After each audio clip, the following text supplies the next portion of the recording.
નમસ્કાર મિત્રો, આપ સૌની સાથે હું છું રીના તલસાણિયા અને આજે ફરીથી આપ સૌની સમક્ષ એક સુંદર મજાની બોધ વાર્તા લઈને આવી છું અને જે બોધ વાર્તાના મુખ્ય પાત્ર તરીકે રાજા બલિની વાત આપણે કરીશું।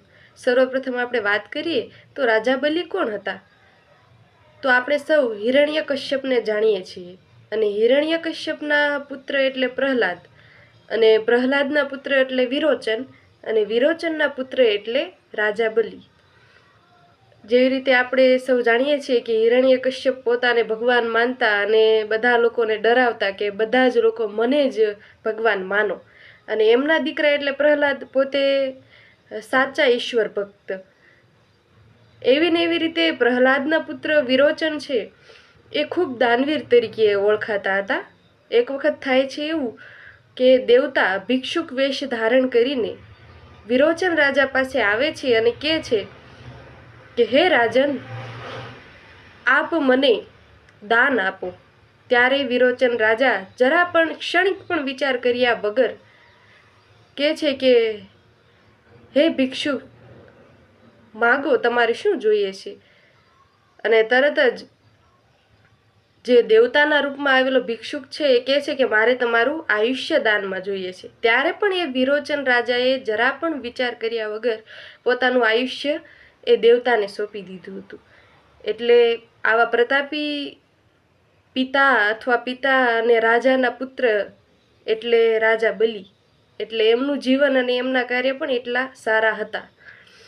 હવે રાજા બલિએ દેવતાઓ પાસેથી ત્રિલોક પણ વિજય મેળવી હતી। એના લીધે સમગ્ર સંસારમાં ખૂબ પ્રખ્યાત અને સામ્રાજ્ય ફેલાવીને બેઠા હતા। એટલે આટલી બધી ધન સંપત્તિ જમીન એમની પાસે હતી એટલે થોડો અહંકાર બલિરાજાને આવી ગયો હતો। પરંતુ બીજી જ બાજુ બલિરાજા છે એ ખૂબ પ્રખ્યાત હતા દાન માટે। બલિરાજા પાસે દ્વાર પર કોઈ પણ પ્રકારની કોઈ પણ માંગણી લઈને કોઈ પણ ભિક્ષુક આવે એટલે બલિરાજા દાન ન આપે એવું બનતું નહીં હતું।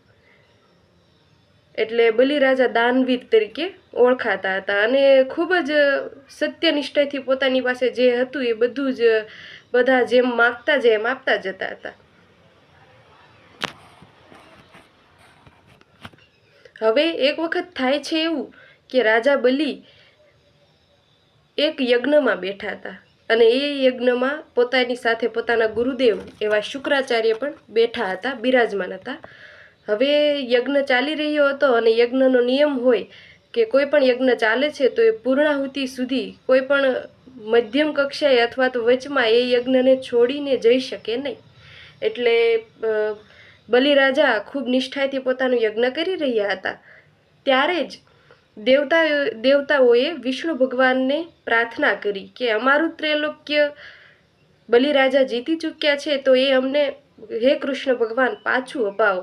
એટલે વિષ્ણુ ભગવાન પોતે પૃથ્વી ઉપર વામનનો અવતાર ધારણ કરીને બલિ પાસે યાચક તરીકે જાય છે અને ચાલુ યજ્ઞ એક વખત કહે છે હે રાજન, ભિક્ષામ દેહી। રાજા પહેલી વખત સાંભળે છે, જેવા ઊભા થવા જાય છે એટલે શુક્રાચાર્ય રોકે છે કે ઊભા રહ્યો રાજન, તમે ચાલુ યજ્ઞે આમ ઊભા ન થઈ શકો। અને બીજી વખત ભિક્ષુક કહે છે કે ભિક્ષામ દેહી, એટલે બલિરાજા તરત જ શુક્રાચાર્યને ટકોર કરતા કહે છે કે બલિના દ્વાર પર જો કોઈ ભિક્ષુક આવે અને બીજી વખત એને પોતાની વાત કહેવી પડે એ બલિરાજાની શોભા ન આપે। અને સમગ્ર સંસાર જાણે છે કે બલિરાજા એ દાન માટે પ્રખ્યાત છે। એટલે ચાલુ યજ્ઞ ઊભા થાય છે અને પૂછે છે કે બોલો ભિક્ષુક મહારાજ, તમારે શું જોઈએ છે?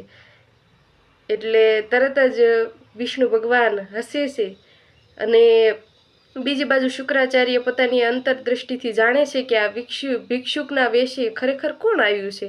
તો જોવે છે તો સ્વયં વિષ્ણુ છે। એટલે શુક્રાચાર્ય તરત જ આવે છે અને કહે છે રાજન, આને તમે ભિક્ષા કદાપી ન દેશો, કારણ કે આ એક ઢોંગી છે અને ઢોંગીના રૂપે બીજું કોઈ નથી, સ્વયં વિષ્ણુ છે। એટલે આ વિષ્ણુ તમારી પાસે કોઈ ષડયંત્ર લઈને આવ્યા છે એટલે તમે એને કોઈ પણ દાન આપવાની વચન નહીં આપશો। એટલે આ સાંભળીને બલિરાજા ખૂબ ખુશ થઈ જાય છે કે સ્વયં હું જેની ઉપાસના કરું છું, હું જેનો ઉપાસક છું, એ સ્વયં મને દર્શન દેવા આવ્યા છે, એનાથી મોટું ભાગ્ય મારું શું હોઈ શકે. એટલે એ કહે છે કે બોલો ભિક્ષુક રાજા, મહારાજા, બોલો તમારે શું દાન જોઈએ છે. ત્યારે ફરીને વિષ્ણુ જે ભિક્ષુકના અવતારે સાધુ વેશે આવે છે એ કહે છે કે તમે આપી શકશો? જો આપી શકો તો ભલે, નહીં તો હું તો અહીંથી ચાલ્યો. તરત જ બલિરાજા કહે છે કે સમગ્ર સંસાર જાણે છે કે હું તો દાન આપું જ, એટલે બોલો તમારે શું જોઈએ છે.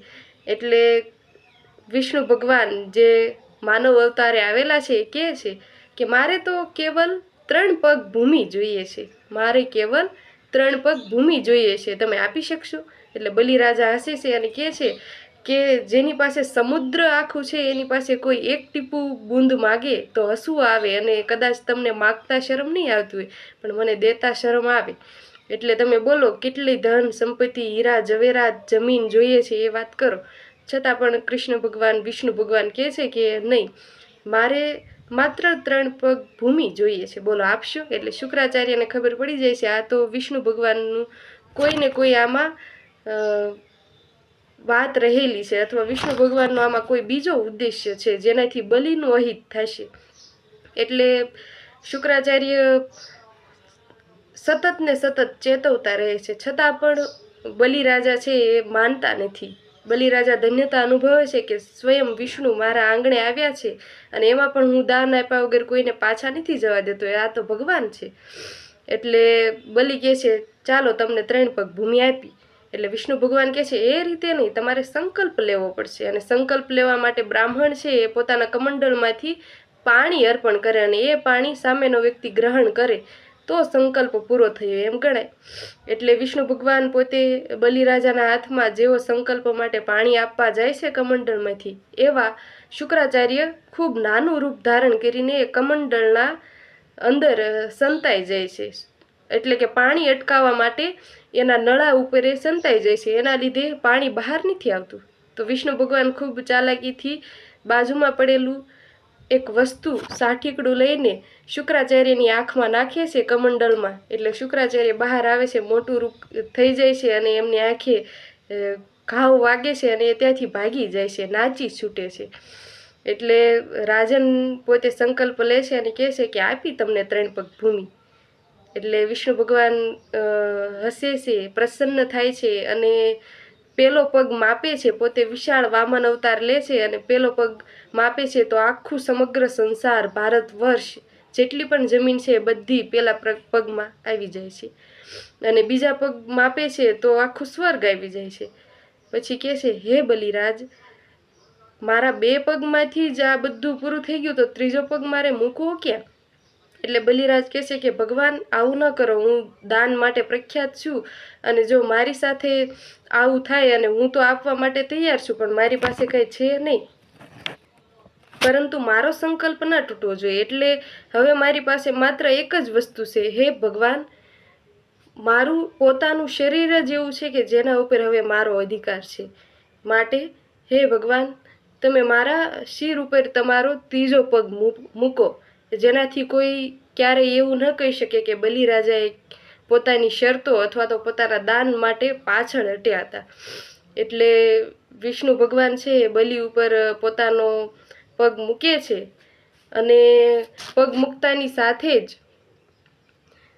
વિષ્ણુ ભગવાન એને લઈ જાય છે ક્યાં? સૂતલ લોકમાં લઈ જાય છે.